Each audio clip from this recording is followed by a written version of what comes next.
All right. Bonjour! Allô! Bonjour! Bienvenue à ce nouveau week-end de PNL. Alors, la dernière fois, on avait fait une révision le mardi soir.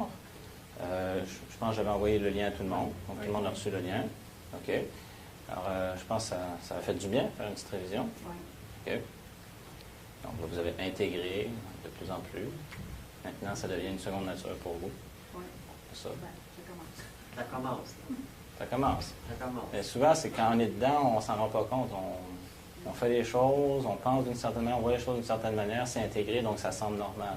Jusqu'à temps qu'il y ait des gens qui nous disent « T'as changé? » Ah oui, c'est ça. Ouais, ça c'est ce qui m'étonne toujours. Puis on dit « Voyons, j'ai pas toujours été de même. » Ben non.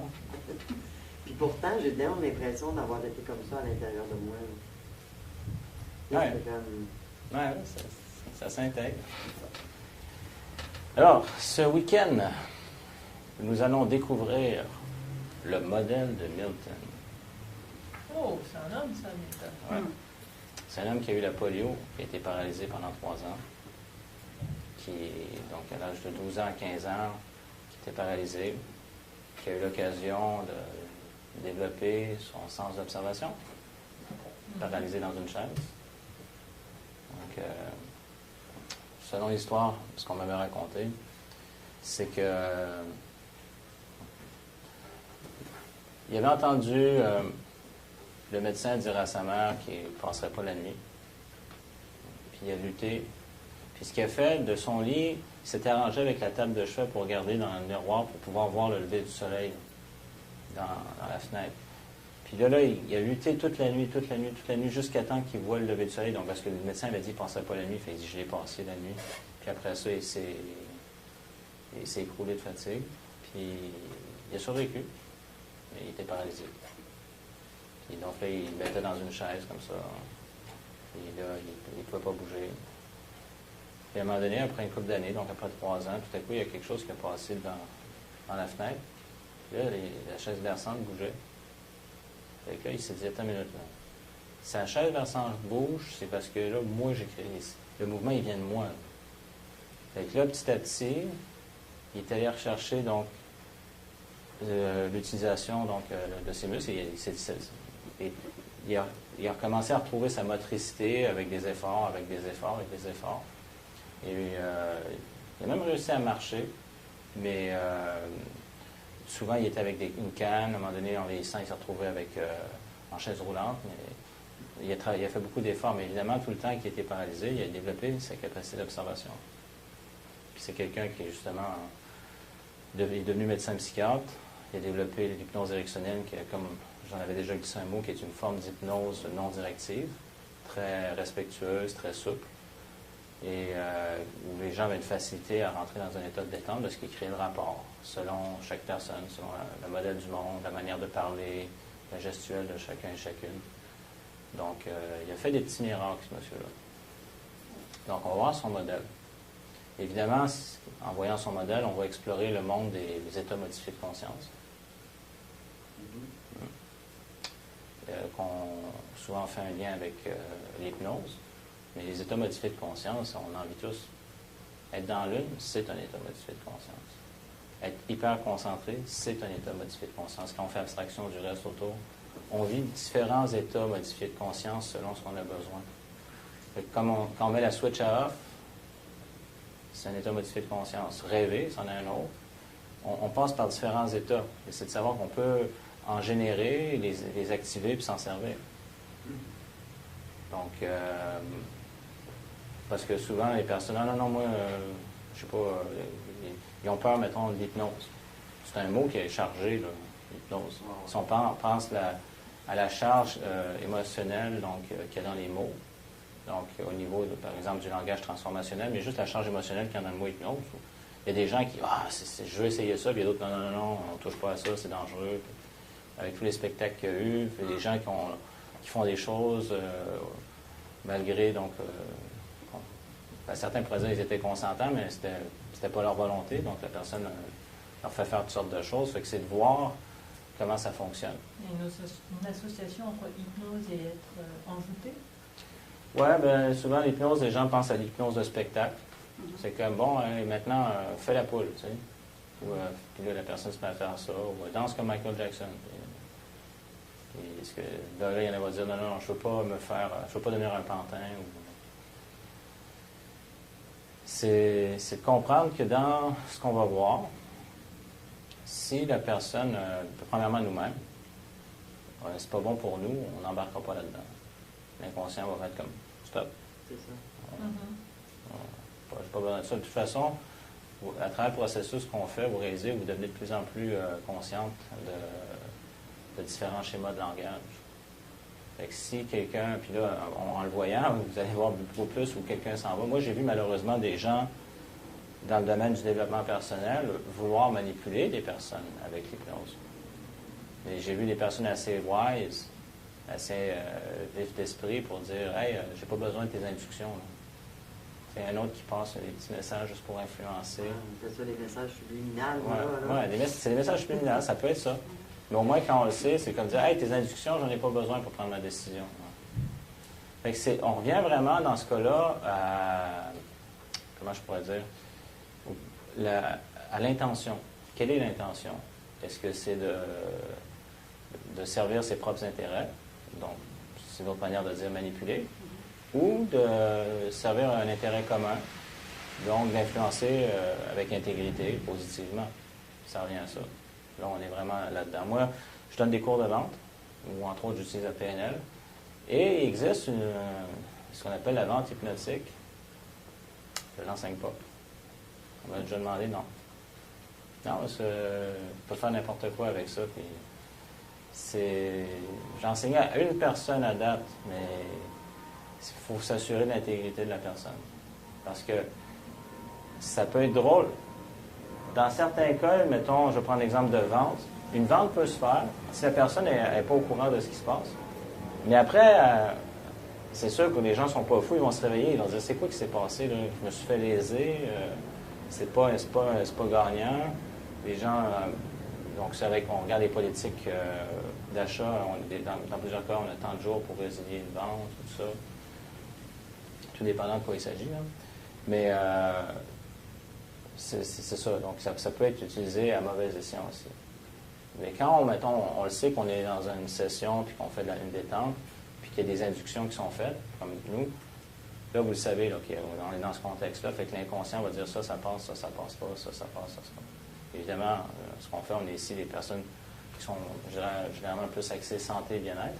Donc, je pense qu'on est plutôt bienveillants. Mais admettons qu'il pourrait, des fois, avoir des choses qui sont peut-être pas le plus écologique pour la personne, ben, l'inconscient peut faire comme, OK. Parce que là, on le sait, on est dans ce contexte-là. On travaille là-dessus. C'est ça, là, parce que moi, j'ai déjà participé à ça, là, une affaire de spectacle. Là. Puis c'était bizarre, parce que ce qu'il me demandait de faire, là, il n'aurait pas pu me demander de faire quelque chose. J'avais comme bien conscience qu'il ne pouvait pas me demander de faire quelque chose. Il n'aurait pas pu me demander d'enlever mon chandail. Okay. Il n'aurait pas fait. Okay. C'est sûr, il ne l'aurait pas fait. C'est une valeur pour moi qui est tellement grande, c'est tellement puissant dans moi, là, il n'aurait pas pu faire ça. Fait que ça a été juste le fun. Là, puis moi, ben, je suis capable de me faire rire de moi, fait que il n'y avait pas de problématique. Là. Mais dans le groupe, par exemple, j'étais, je pense qu'on était, il en a choisi 8 personnes, mais il y en a peut-être 3 qui ont vraiment comme embarqué. Là, comme... Puis après ça, les 3 personnes, j'ai été les voir, parce que là, je me disais, moi, là, j'ai vécu ça comme ça, je voulais savoir, mais les autres aussi, là, ils n'auraient pas pu faire... Ah ouais? Les autres aussi. Ça dépend. Il y a des gens qui ont un niveau de suggestibilité est plus élevé, donc ils peuvent plus facilement recevoir des suggestions. OK. Donc ça va, bon, on pourrait dire plus influençable. OK. Moi, je sais que je ne suis pas très influençable dans ce niveau. C'est peut-être ça, mon affaire. Dans ce niveau-là, je me rappelle à un moment donné, j'étais dans un séminaire de développement personnel, et puis à un moment donné, donc ça touchait beaucoup à la notion d'argent. Donc il y avait ce mélange, c'était autant la partie financière que le développement personnel, tout ça. On était 1500. Puis à un moment donné, ils ont pitché des Nielsen par terre. J'en revenais pas. Les gens se pitchaient pour prendre les Nielsen, puis là, ils disaient « Waouh! » tu sais. Mais c'était ce qu'on appelle une hystérie collective. Là. Parce qu'il y avait comme expliqué aux gens que c'est de l'argent, puis c'est important, puis il faut que tu sois prêt à attirer l'argent à toi, puis fait que même si c'est une scène, tu vas te ramasser, puis tu vas avoir la valeur de ça. Fait que là, ils ont mis une scène, puis là, je voyais les gens qui couraient dans les allées, qui prenaient ça, qui couraient, puis là, moi, j'étais là, je regardais, j'en ai-tu manqué un bout, là? mais là, je voyais, ça, c'était un phénomène, donc on pourrait dire qu'il y avait une transe qui avait été créée, OK. qu'on appelle hystérie collective. OK. Fait que c'est pour ça, il faut voir que... Puis j'ai vu, même des fois, avec un langage, des inductions hypnotiques, les gens qui se mettent à rire, puis une personne se met à rire, puis ça rit, puis là, c'est un genre de rire hystérique aussi, là. C'est impressionnant ce qui peut se passer là, dans des foules. Là. Donc, c'est pour ça, ici, ce qu'on veut, c'est que vous ayez accès à toute votre conscience, c'est ce qu'on a commencé à faire, mais en même temps, pouvoir se détendre pour accéder à toutes les ressources que l'inconscient a à offrir. Parce que souvent, malheureusement, beaucoup de gens sont en lutte entre le conscient et l'inconscient. Quand on parle de tiraillement intérieur, on en avait déjà parlé, c'est qu'il y a une lutte entre les deux. J'ai pas amené le livre, mais c'est pas un hasard que si les gens se méfient de l'inconscient d'habitude, parce que si on regarde Freud, présentait l'inconscient, il y a eu plusieurs termes utilisés. Qu'est-ce que tu veux, le livre de pouvoir éviter? Non, c'était un autre, Freud présentait l'inconscient, bon, il y a eu plusieurs termes, c'était comme une poubelle de pulsions, donc toutes les pulsions refoulées, c'était comme un animal sauvage qu'il fallait contrôler, à la limite un ennemi. Fait que c'est sûr, avec cette image-là de l'inconscient, ça n'allait pas trop bien. Puis après ça, qu'on a vu donc, dans les autres mouvements comme le mouvement humaniste, d'où a émergé la PNL, donc le mouvement humaniste des années 50, on réalise que l'inconscient, c'est notre ami. Si on ne lutte pas contre lui, dans le sens que il est là pour répondre à nos besoins. Donc, si on a faim, il va nous envoyer un signal de faim. Si on a sommeil, il nous envoie un signal comme quoi on a sommeil. Si on a tous les besoins que je vous avais mentionnés rapidement dans l'introduction, selon la psychologie des besoins humains, là, genre besoin de sécurité, besoin de variété, donc changement. Donc, d'un côté, certitude, sécurité, mais de l'autre côté, incertitude de changement. De se sentir important, respecté, être quelqu'un, mais en même temps connecté avec les autres. Donc, et au plus haut niveau, c'est l'amour. Ou encore la croissance, savoir qu'on a qu'on peut grandir, mais en même temps la contribution. Puis même si on regarde la pyramide ici des besoins de Maslow, donc besoins physiologiques, de sécurité, d'appartenance, amour, estime de soi, actualisation, qui est une autre manière de dire, de s'accomplir et de se réaliser. Notre inconscient nous envoie des messages par rapport, que ce soit sous forme d'émotions, de sensations. Fait que quand on l'écoute puis on communique avec, c'est notre meilleur allié. C'est de comprendre ça. C'est quand il y a justement une dichotomie entre les deux là, que ça commence à mal aller. Fait que vous avez vu dans plusieurs exercices qu'on fait, on crée un dialogue entre le conscient et l'inconscient pour unifier, faire un avec nous-mêmes. C'est ça. Fait que c'est dans ce sens-là que c'est intéressant. Notre objectif, en utilisant le modèle de Milton et toutes les techniques hypnotiques qu'on va voir ce week-end, c'est pour nous aider à nous unifier, autant avec nous-mêmes qu'avec les autres. Bien communiquer. Donc, servir des intérêts communs. Les personnes qui le font pour manipuler, ils peuvent faire un gain à court terme, et ils se jouent eux-mêmes sur le long terme. Les gens ne sont pas dupes. À un moment donné, même s'ils n'ont pas compris ce qui s'est passé, ça ne marche pas. Moi, je me suis fait avoir il n'y a pas si longtemps que ça, il y a encore 3 mois, Ouais. ou 4, et j'ai toujours pas compris le mécanisme qui avait créé cette situation. OK. Du genre, quelqu'un téléphone pour me proposer un espace de pub. Ouais. Je l'écoute et puis je dis non, c'est pas pour moi. Mais au début, je dis ok, peut-être. Puis je pose quelques questions au niveau de où est-ce que c'est diffusé, comment c'est diffusé. Puis là, je me rends compte que bon, même si c'est axé santé, de la manière où c'est diffusé, c'est pas pour moi. Okay. Donc je dis non, c'est pas pour moi. Tout de suite, quelqu'un d'autre rappelle et s'arrange pour, je dis s'arrange, parce que ça a duré quelques secondes, en disant bon, ben écoute, laisse-moi te montrer le produit. Et je lui dis non, je n'ai pas de temps à perdre, ça prendra 10 minutes. Je dis bon, d'accord.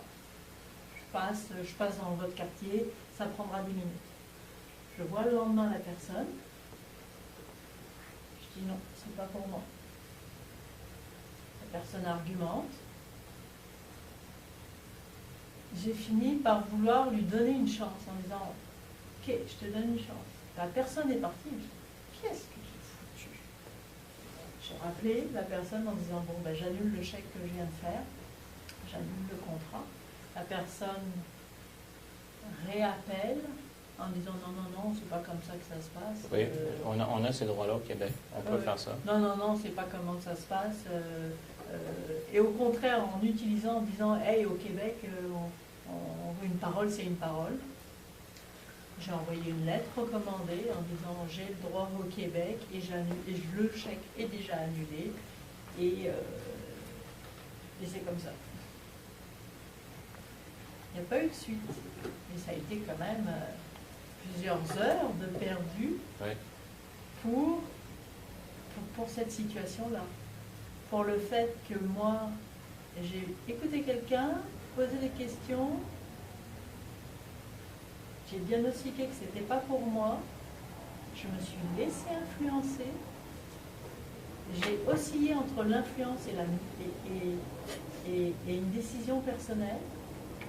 J'ai fini par vouloir donner la chance au coureur quelque part. Et on se demande pourquoi tu as voulu lui donner une chance. Voilà, et dès que la personne est partie, je me suis dit, qu'est-ce que je fous? Voilà. Donc, je n'ai pas compris comment cette personne était arrivée à ça. Il peut y avoir bien des choses. La personne a pu utiliser dans son influence, ça c'est sûr. Parce qu'au départ, tu n'étais pas intéressé. Est-ce que ça a des techniques hypnotiques? Il faut voir. Il y a des gens qui eux-mêmes utilisent des schémas hypnotiques sans s'en rendre compte. Parce que c'est que là, on a trouvé une structure. C'est comme dans le métamodèle, dans Fritz Perls, qui a créé la Gestalt, ou Virginia Satir avec la thérapie systémique et familiale. Ils ont décodé une structure là-dedans qui était le métamodèle, le modèle de précision. Ils sont pas une personne comme Milton Erickson. Donc, c'était un langage beaucoup plus flou. Il y a une structure là-dedans. Mais il y a des gens qui utilisent cette structure sans s'en rendre compte. C'est comme Fritz Perls, quand, mettons, lui, il avait sa structure, il n'était pas capable de l'enseigner. Il a fallu un linguiste comme John Grinder pour décoder c'est quoi la structure puis pouvoir l'enseigner ensuite. Fait qu'il y a des gens qui, sans avoir étudié ça, utilisent des techniques de langage hypnotique. Je me rends compte qu'en fin de compte, il a dû toucher l'ouverture d'une possibilité pour moi de répondre à un besoin.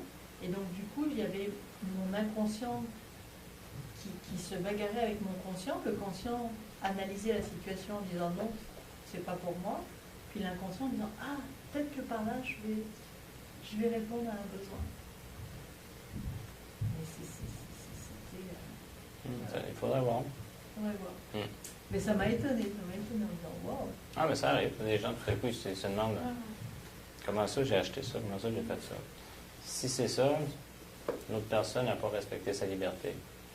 Ça peut être en utilisant différentes techniques d'influence, dont le langage hypnotique. Il y a ça. Mais, ça ne sert pas juste à faire du mal, heureusement, sinon on ne le verrait pas. Ça fait beaucoup de bien. Ça permet à des gens de se retrouver eux-mêmes, de guérir, de progresser, donc d'avancer. Parce que, vous l'avez vu, on en parlait déjà dès le premier week-end, on nous a appris souvent à se faire violence à soi-même pour avancer. Donc, on se donne des coups de bâton, puis il faut, je dois, puis hier, j'étais en entreprise, puis j'ai rencontré plusieurs personnes, puis comment des fois les gens vont se convaincre de quelque chose, mais que ça ne marche pas avec eux, puis à un moment donné, il y en a que c'est des arrêts de travail, c'est tout ça, parce qu'ils ne s'écoutent pas. C'est un tiraillement. Ils essayent de se convaincre que ça, un poste ou quelque chose est pour eux, mais ça n'a rien à voir avec eux. Fait que, tranquillement, pas vite, comme on dirait, épuisement professionnel. Donc, plus on se reconnaît, ça c'est moi. Ah, ok, c'est ce que j'aime, c'est dans mes goûts. Fait que là, ça veut dire que consciemment, on peut prendre des décisions qui sont en ligne avec qui on est. Donc, Donc, le conscient et l'inconscient travaillent ensemble. C'est de savoir. Et c'est quand on a commencé même à faire tout le profil, déjà, vous aviez une idée, ah, tiens, ça, c'est moi, je suis comme ça. Fait que là, on voit, ça devient beaucoup plus évident que un poste qui demande ça, mettons quelqu'un qui est procédural, il n'ira pas dans un poste qui demande un paquet d'options. On va dire qui est très, avec toutes sortes d'initiatives et tout ça, et vice-versa.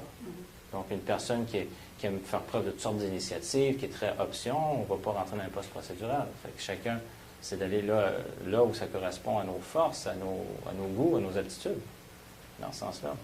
Fait que, en utilisant donc ce modèle-là, ça va nous permettre à nous-mêmes et aux autres de pouvoir faciliter des changements qui sont écologiques, ou de favoriser le dialogue justement entre le conscient et l'inconscient, parce que dans ce langage-là, souvent on s'adresse à l'inconscient directement. On envoie un message. Fait que là, on n'a pas besoin que le message soit court-circuité par le conscient, parce que des fois, le conscient, on va dire, il